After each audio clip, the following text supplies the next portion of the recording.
I believe I was the true Rani who maintained her dignity and humanity to the fullest. So I believe सच्ची रानी वही है जिसका दिल बड़ा है, जिसके अंदर पोटेंशियल है और जिसके खिलाफ लोगों को पूरी आर्मी रेडी करनी है लड़ने के लिए और वो अकेले लड़ती है, वही सच्ची रानी है।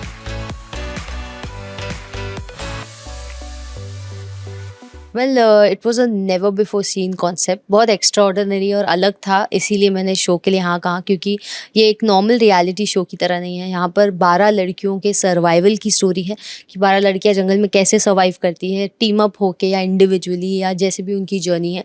एंड बहुत ही ग्रूलिंग और डिफ़िकल्ट चैलेंजेस से गुजरना पड़ता है उनको to prove their selves, and it's something that people have never seen before, so it's very extraordinary.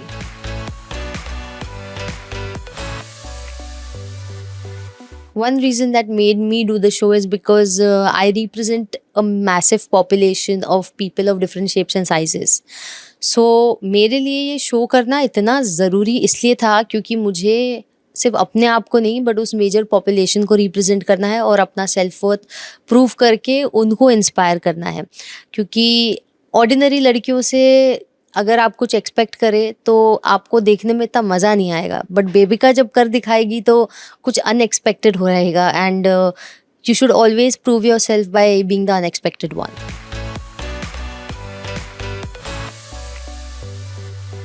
There was a Brazilian show, so we were being told that there is one show in Brazil which was a little extraction out of that, and probably it's a little inspiration from there.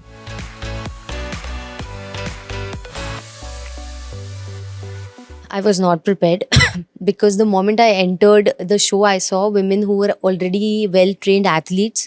तो उनकी इतने 10-12 सालों की athletic training के आगे मेरी तो 10 दिन की भी ट्रेनिंग नहीं थी, क्योंकि I live a sedentary normal life. तो उनको देखते ही मुझे लगा कि ये कंपटीशन थोड़ा अनफेयर हो जाएगा, क्योंकि अगर आप मुझे एक पुलिस वुमेन और प्रोफेशनल ट्रैकर के साथ या एथलीट्स के साथ खड़ा कर रहे हो और आप चाहते हो कि मैं आउट परफॉर्म करूँ उनको, तो वो बहुत ही अनफेयर कंपटीशन होगा। पहली चीज़ ये मुझे रियलाइज़ हुई। दूसरी चीज़ ये मुझे रियलाइज़ हुई कि जो इंसान सबसे अलग दिखता है या सबसे अलग और ऑथेंटिक होता है वही सबसे ज़्यादा बुली होता है। तो मुझे ऑलरेडी आइडिया था कि मुझे झुंड बना बना के बुली किया जाएगा, क्योंकि मैं इतनी पावरफुल हूँ, लोगों को हमेशा मेरे खिलाफ झुंड ही बनाने पड़ते हैं। मैंने कभी किसी को मुझसे अकेले लड़ते हुए नहीं देखा। मैंने लोगों को हमेशा, लड़की हो या लड़का हो, झुंड, सुअरों की तरह झुंड बना के लड़ते हुए देखा है। और मैं एक टाइग्रेस और लायनेस की तरह अकेली भिड़ती हुई आगे बढ़ती हूँ। तो मुझे इन 2 चीज़ों का अंदाज़ा लग गया जैसे ही मैं शो में एंटर कर गई, कि पहली चीज़ तो मैं एथलीट्स से कंपेयर कर रही हूँ, तो कंपटीशन अनफेयर है। दूसरी चीज़ ये कि I'm so powerful, people always have to make a group to fight me.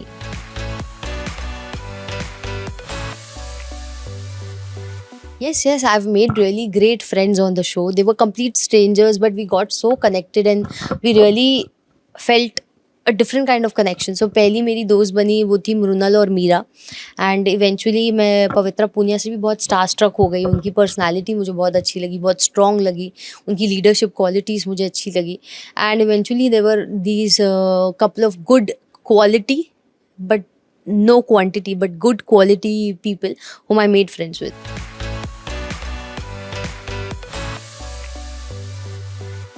I'm more of a water person, I'm not a mountain person.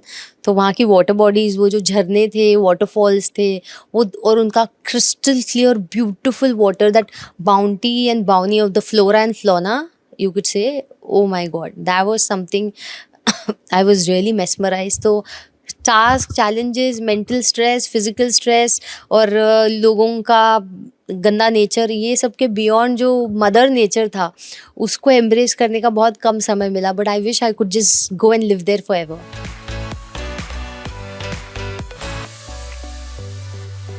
मेरा एक्सपीरियंस यही रहा है कि बिग बॉस में तो चलिए लड़के लड़कियां सब साथ में compete करते हैं, तो मैंने रियलिटी शोज़ का एक पैटर्न देखा है कि जो इंसान सबसे रियल होता है और जिसके वाइब्रेशंस हाई होते हैं, जिसकी पर्सनालिटी में स्ट्रेंथ होता है ना, हर रियलिटी शो में हर एक स्पाइनलेस या वीक इंसान की एक स्ट्रैटेजी होती है। वो स्ट्रॉन्ग लोगों को सबसे पहले बाहर कर देना चाहते हैं और वीक लोगों को अपने साथ लेकर चलना चाहते हैं, ताकि वो वीक लोग उनकी चमचेगिरी भी करें और शो जीतने के वक़्त जब फिनाले आएगा, अगर आप वीक लोगों को आस-पास बिठाएँगे तो आपके जीतने के चांसेस बढ़ जाएँगे। तो ये बहुत ही स्पाइनलेस और पैथेटिक स्ट्रैटेजी है। इनके अंदर जिगरा नहीं होता है। एक जिगरा वाला इंसान जिसकी पर्सनैलिटी में स्ट्रेंथ हो या रियलिज़्म हो या एकदम सॉलिड ऑथेंटिक हो, वो हमेशा अपने साथ स्ट्रॉन्ग कॉम्पिटिशन को लेकर जीतने की कोशिश करेगा, जो मैं सोचती हूँ।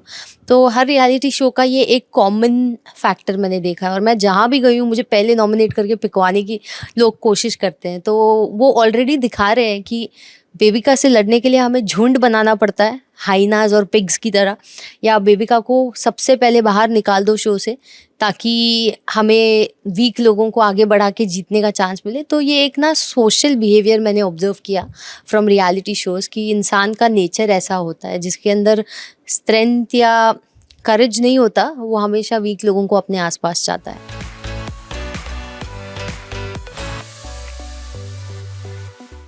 मुझे लगता है मेरे अलावा अगर कोई विनर हो सकता है इस शो का तो वो मीरा हो सकती है और इक्शा हो सकती है। एंड इक्शा मुझे थ्रू आउट द जर्नी बहुत ही सॉलिड लगी।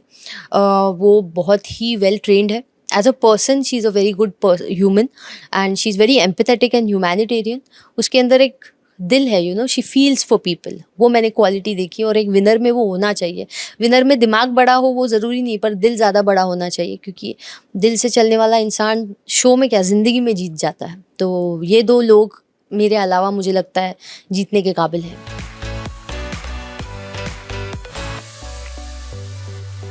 देखिए, हारी तो मैं कहीं नहीं। जब मुझे नॉमिनेशन चैलेंज भी दिया गया, मैं जीत कर निकली हूँ। मैंने वो कर दिखाया जो मुझसे एक्सपेक्टेड भी नहीं था। तो इस शो को मैंने ऐसा कंटेंट दिया है जो एक्सपेक्ट द अनएक्सपेक्टेड वाला कंटेंट दिया है मैंने इस शो को। और रही बात रेस टू कैंप्स की, तो मैंने वो रेस कंप्लीट की है, तो प्रैक्टिकली मैं कहीं नहीं हारी हूँ। हाँ, मैंने अपनी स्पीड से कंप्लीट किया है, क्योंकि मुझे लगता है कि एक हेवी और लग्जरी गाड़ी वो माइलेज नहीं देती है जो एक सस्ती, छोटी और हल्की गाड़ी देती है। आप अगर एक जी वैगन को देखेंगे तो उसकी माइलेज 15 से ज़्यादा नहीं होगी, लेकिन एक ऑल्टो और स्विफ्ट वो 25 की माइलेज दे देगी। बट वैल्यू जी वैगन की ज़्यादा होती है। तो heavy and luxury is always more valuable. तो अगर आप मुझे दौड़ भाग कराते रहेंगे किसी चैलेंज में, of course I will be the slow one. Challenges करने पे मुझे कभी महसूस नहीं हुआ कि मुझे जाना चाहिए, आई एम डन। बट हाँ, वहाँ मौजूद लड़कियों के बहुत ही ख़राब बर्ताव और फेक मैनिपुलेटिव नेचर की वजह, अब्यूज़िव नेचर की वजह से, जो कैमरा के पीछे अब्यूज़िव हो रही थी और कैमरा के सामने कुछ और बन रही थी, वो उनका गंदा नेचर देख के मुझे लगा कि ऐसा ऐसा महसूस हो रहा था जैसे मैं एक टाइगर हूँ या फिर मैं एक लायन हूँ और मेरे आसपास हाइनास झुंड बना रहे हैं और मुझे परेशान कर रहे हैं। तो अगर आपने डिस्कवरी पे ये वीडियोस देखे हैं जहाँ हाइनास एक लायन को अटैक करते हैं, तो वो लायन हाइनास के साथ कीचड़ में कूद के लड़ता नहीं है, वो बहुत ग्रेसफुली वहाँ से निकल जाता है, क्योंकि वो अवेयर है कि उसकी पावर क्या है। सो जब मुझे लगा कि हाइनास मुझे बॉदर कर रहे हैं, तब मैंने सही स्टेप लिया है। वरुण का ये पहला होस्टिंग शो है एंड इससे पहले वो खुद एक रियलिटी कंटेस्टेंट रहे हैं।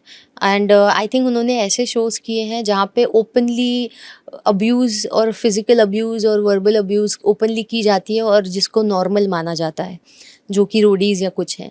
तो उनकी नज़रों के सामने अगर इस शो में भी लड़कियां वर्बली या जेस्चरली एक दूसरे को अब्यूज़ करें, तो उनके खास कोई रिएक्शन नहीं आ रहे थे। But as a host he is very new, he is very fresh and मुझे लगता है कि होस्ट हमेशा ऐसा मैच्योर इंसान होना चाहिए जो बहुत ज़्यादा दुनिया देख चुका है, जिसको सिचुएशंस को हैंडल करने के साथ साथ लोगों को जस्टिस देना भी आता हो।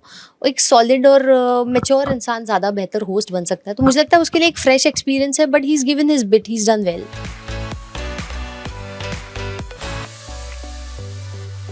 मेरे फैंस को मैं यही कहना चाहूँगी कि आपकी वजह से ही मैं आज बहुत छोटे टाइम स्पैन में कुछ बहुत बड़ी बन चुकी हूँ और मुझे इतना बड़ा महसूस कराता है तो वो आपका प्यार और सपोर्ट कराता है।